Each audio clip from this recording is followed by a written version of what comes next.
যদি অঙ্গনবাড়ী ওয়াৰ্কাৰ হ'ব লাগে তেতিয়া হলে 45 বছৰলৈকেহে সেই সুবিধা থাকে 45 বছৰ পাৰ হৈ গলে সেই সুবিধা নাথাকে অৰ্থাৎ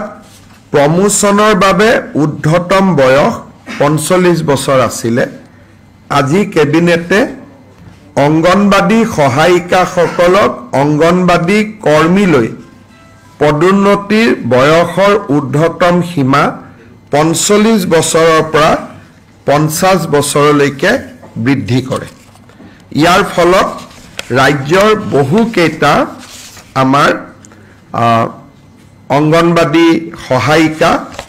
এই আমাৰ সিদ্ধান্তৰ ফলত উপকৃত হ'ব আজি আমি অসমৰ উদ্যোগীকৰণৰ দিশত 850 কোটি টকা বিনিয়োগৰ প্ৰস্তাৱ 16 আগষ্টৰ পৰা ৰাজ্য চৰকাৰে প্ৰতিখন চৰকাৰী ফাংচনত এই কিতাপৰ বৰ্ষ শেষ নোহোৱাৰ পৰিৱৰ্তে লৈকে গামোচাৰ লগতে একোখন কিতাপেৰে আমি বিশিষ্ট অতিথি সকলক সম্বৰ্ধনা বা আমি তেওঁলোকক সন্মানিত কৰিম অৰ্থাৎ ষ্টেট গভৰ্ণমেণ্টৰ যিকোনো ফাংচনত অতিথি সকলক গামোচাৰ লগতে একোখন কিতাপ উপহাৰ দিয়াটো অনিবাৰ্য হ'ব ইয়াৰ পিছত ৰাজ্য চৰকাৰৰ যিমান কৰ্মচাৰী আছে এই কৰ্মচাৰী সকলক নৱেম্বৰ মাহৰ দৰমহাত আমি 1000 টকা অতিৰিক্ত কৰি দিম 1000 টকা লৈ তেওঁলোকে কিতাপ কিনিব লাগিব আৰু ৰচিদ কিতাপ কিনা ৰচিদ তেওঁলোকে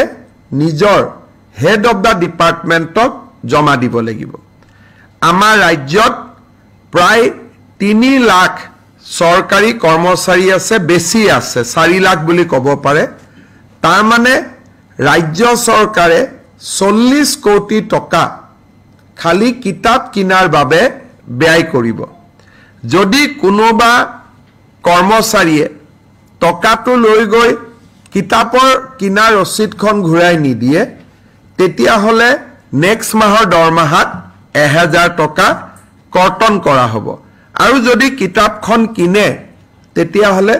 তেওঁ সেই টকাটো দৰমহাৰ অতিৰিক্ত হিচাপে লাভ কৰিব